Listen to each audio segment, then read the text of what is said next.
Aha, poso, kena waya, dan makau mga gino nang ko mandapi. Mi mandapi snagen moin batti nak. Kwaksen menem gegi no kena enchig, tanad mading nang ko mandapi. Manash ke we buso da pabuso ke kena waya. Mi ge ipi astang wene. Nad mo dagdam no jimena ne ge no wimnen dawzot. Manash ge ni kemak. Kwaksen me go gegi no kena enchig na schnabek.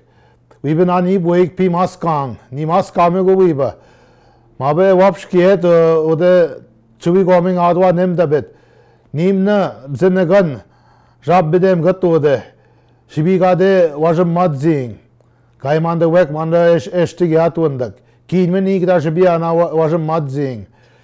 Quit chitto medeshko, kwaksen me gomena pin dam goik. Kegi no jabinani boy ko den anami kan wasen bhamas kaing en sigishgak kena waya raje waya keda migek pi debet tona shugei noge migek pi zamuna nimne cheng ko bujigo me abde ko ge okin de jitge me weip gego mides no goshit sekwe wevo kandam go me go gun badda na waje bak anish pi waje bak abish ge waje bak kene gego kawin magum pi je bakwe